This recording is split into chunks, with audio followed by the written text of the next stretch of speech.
حزب و لایەنە سیاسیەکان بۆ هەڵبژاردننی پەرلەمانی کوردستان ژمارەیەکی زۆر خەڵکیان لە عەشیرەت و خێڵە جیاوازەکان کاندید کردووە و دەیانەوێت لەم ڕێگەیەوە زۆرترین دەنگ کۆبکەنەوە.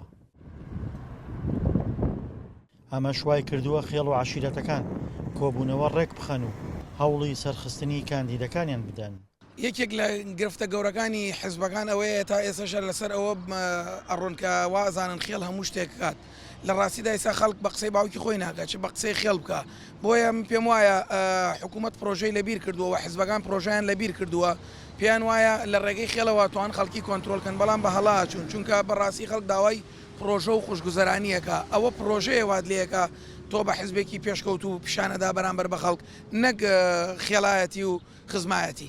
کاندیدی خێڵ و عەشیرەتەکان جێگەیان بە کاندیدە ئەکادیمی و خاوەن بڕوانامەکان لێش کردووە. بەو پێی کاندیدە ئەکادیمیەکان زیاتر نوخبەوی و کاندیدی عەشیرەتەکانیش جەماوەرین.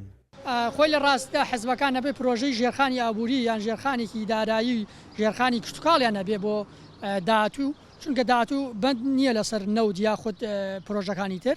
حیزبەکانە بێ هەل ئێستا لە کاتی بەنگەشە و پێش بەنگەشە و دوای بەنگەشەش ئەوێ پرۆژەیەکیان بێ کە ژێرخانی دارایی و ئابووری و کشتتوکاڵی ناوچەکە زامنکەن. هۆکارێکی پەنابردنی حیزبەکان بۆ دەستنیشانکردنی کاندید لە خێڵ و عەشیرەتەکان بۆ نەبوونی پرۆژە و ناڕازیبوونی خەڵک دەگێڕدرێتەوە. سەبەبەکەوەیە حزبی دەسەڵات هیچ پامێک و پرۆژەیەکی بۆ خەڵکی نەماوە، ناچارە لەم ڕێگەیەوە هانابەرێ بۆی کە عەشە زیندوو کاتەوە جارێکی تر لەم ڕێگەیەوە واتە هەنگاوێکی ترە بۆی کە بێ دەنگ کۆکاتەوە. بۆیە هیچ پرۆژێکی بۆ خەڵ نەماوە. پێم وایە لە بریەوە عەشرەت و عەشەتگرایەتی و شتانە زیندوو کرێتەوە بۆی دەنگ بێنێ. بڕیارە لە 20 مانگی دا هەڵبژاردننی پەرلەمانی کوردستان ئەنجام بدرێت. لە چوارچەوەی بانگەشەی هەڵبژاردننیشدا ڕکابەریەکی بەهێز لە نێوان حیزب و لایەنەکان دروست بووە. دڵشاد ئەنوەر، دەنگی ئەمریکا، گەرمیان.